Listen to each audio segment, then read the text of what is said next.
Thanks for joining us. You kept that run going at the weekend with another late winner, another good feeling. Although you did say it wasn't vintage Crewe, you could still become better. Yeah, I thought like I said after the game, I thought my opinion's not changed. I thought we controlled the game for the first hour, and sort of the worst thing we did was score in terms of performance. Because from that point onwards, it affected us. We sort of went into our shell a bit. Maybe they become a bit bolder, and it took us. I don't think there was anything disastrously wrong, but the momentum had shifted. And I said to him straight after the game, if you do score a goal, that can't have that much of an effect on how we play the game. I can understand if they come on strong with 10 minutes to go because they are committing people forward, or even if they commit people forward straight away, that should make it easier to pick them off as opposed to playing to their hands and give them the ball back. And that's what we did. Don't get me wrong. You know, Plymouth's goal, Wimbledon's goal. When I say they're not well-crafted goals, by that I mean the balls into the box that have fallen to players. And you go, oh, you're a bit unlucky there. But the amount of crosses that we invited Saturday, they weren't like ridiculous in number, but we could have done more to stop that.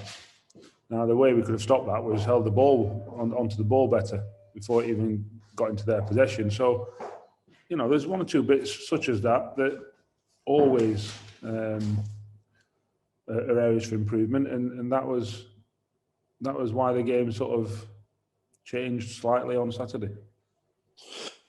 One thing they had to do on Saturday is change a winning team, and Luke Murphy come back in the team. He's found it in the last few weeks not easy to get himself established in the side, but he does bring something different. It's interesting that he was involved in both those goals, wasn't he, with that type of pass that he can bring. Yeah. I think Murph's a good player, make no bones about it. And of the three sort of positions that we in midfield, I think the Murph or Tom Lowry one is the hardest to fill because it asks so much more of the player. But Murph's a good player. He's a terrific player. So, you know, the pass for the second goal into Chris, you know, Chris's header was good. But you know, I was watching American football last night, and the way the quarterbacks put the ball to the sort of like the shoulder of the receiver, so that the defensive player can't reach it. It was a similar kind of thing. I thought, I was watching it last night. I'm watching Patrick Mahomes, and I'm thinking, wow, he's good. He's good. Look how he just put that ball there, just out the reach of the linebacker. And the wide receiver can just catch it, all that kind of stuff. And I'm going, that it reminded me of Luke Murphy's pass. You know, if you look at Scoza, the defender, he didn't even challenge Chris Porter because of the pass and where he put it. Because if he'd put it a bit more central, it'd have actually been a hard header because he'd have had to take more pace off it, and the defender might have had more of a chance. And it's them little fine details that make all the difference. And it goes down to quality and technique at the end of the day. And Murph's got bundles of it, and it was a terrific pass. And I have to say, it was a good header and a good finish. Nice, calm and composed finish. We've been asking Ollie to do that for a while. And he had a chance with a volley in the first half that he blazed over the bar. And he's had plenty of chances in these last few games, but thankfully he just took that one away. So, you know, it was pleasing. Well, Mikel Mandron back on the score sheet as well, which was nice for him. That's 8 goals for the season. He's equalled his highest amount for any club that he's been. There's still got a lot of games to go. Talk a bit more about how important a role he is for you in the team in a moment or two's time. But I was just counting up, David, even when you weren't scoring a goal or two a few weeks ago, you were never panicking about the worry of there was no goals in the team. I think you've got 12 goal scorers this season, already, you know, scored. There's only, I think, Beckles, Ollie Lancashire and Murph who haven't contributed yet. It's a great little record, that. Yeah. I wasn't worried, and I'm still not worried. And, you know, it's easy to say after you've won a few games and all the rest of it. But we were creating chances back then. You know, we were getting the rub of the green, maybe not. Were we doing enough? Maybe not. There's loads of different factors and maybe loads of different reasons, and we could sit here till we're blue in the face and agree or disagree on it. The fact of the matter is, we've always got goals in our team. We can't afford an Ivan Toney scores 25. We just can't afford him. So we know that. And we knew that.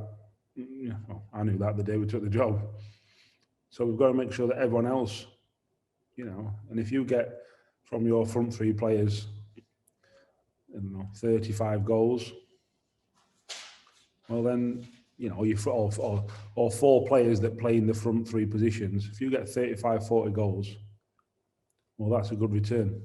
You know, if one scores 15, the other two score 10 and one scores 5, well, that's 40 goals. That's all right from your front three. It's only like having 20 goal men. And your midfielders score 6 or 8 each. Well, suddenly before you know it, you're scoring enough goals. And that's the challenges we set the boys. There's no reason why any of them players in any of them positions can't hit them targets. And when you chip in defenders, I think Harry Pickering's already on 4. You know, that's a terrific return already. Now he's got to get to 8. And if he does, that would be an unbelievable season for him in the goal scoring stakes. And Perry and Luke Offord. Luke Offord's had plenty of chances to score goals. He was the one that was getting chances when we weren't really scoring many. And he kept missing with headers and stuff. And you go, well, come on, you've got to, you know, now he's scored. He's definitely scored somewhere. I can't remember wherever he has. And you just go, well, come on, that's got to be part of your game. And Omar had a free header Saturday, went past the post. And come on, you've got to be on the target at least. And that's the difference. They're the fine margins. And, you know, I'm not going to shout at them.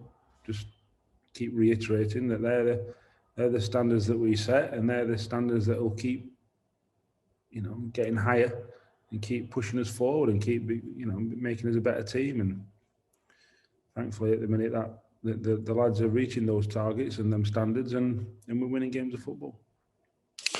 The other thing you're good at, Dave, and most managers and most teams always want to have a terrific home record. And the stat came out last week where you were top of the form with over 100 odd points, you know, achieved from 2018, 2019 season. And your next port of call is back at Gresty Road.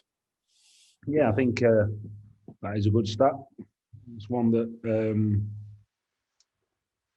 you know, means a lot. It does. I think if you get your home form right, you know, then you're half the battle, and you know, invariably we have. So, can it be better? Of course it can. It's not Liverpool's form, is it? At home. So we've got to keep striving on that front as well. There's no let up, but to be, you know, over 3 seasons, on the top of the sort of like form table at home, that's a pretty good start. So we've got to make sure that continues for the next, whatever it is, 13 games at home, whatever it is. Well, you're here coming up to the Christmas programme. We spoke to Ollie Finney. You know, you're used to the hectic schedule because of the way it's been. I think this is the first Tuesday off in 12 weeks, but it's Boxing Day on Saturday. Is it Christmas Day off for your players? This year, yeah. Wasn't last year when we got stuffed at Salford. So I'm trusting them. They'll get their own GPS equipment and they'll have to go and do something on their own. So yeah, we're doing something slightly different this year than we have done for the previous 3 years. And I have to say, I think they've warranted the day off with what's happened in the last 12 weeks, if you like. You know, it's been incessant, it's been relentless, constant. And the crazy thing is, I think Christmas now doesn't seem busy. You know, 3 games in a week, it's always busy over Christmas. This year, it just feels normal. So hopefully they'll have a bit of a breather and come back ready for Boxing Day without loads of turkey inside them. And looking at your Boxing Day fixture, you've got Fleetwood coming down to Gresty Road. Well-established League One club now, aren't they? Oh, yeah. Yeah, good club. good club, good setup.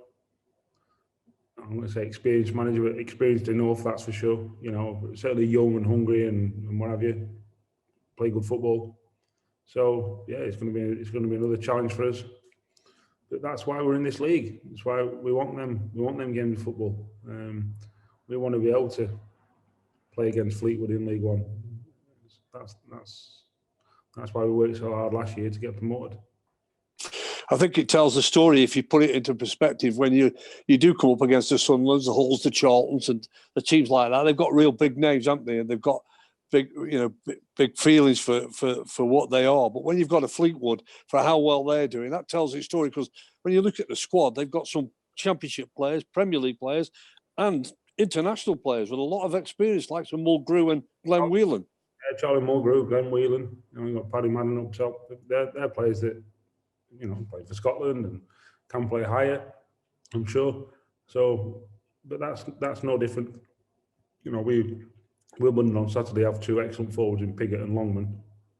Excellent forwards, real good players.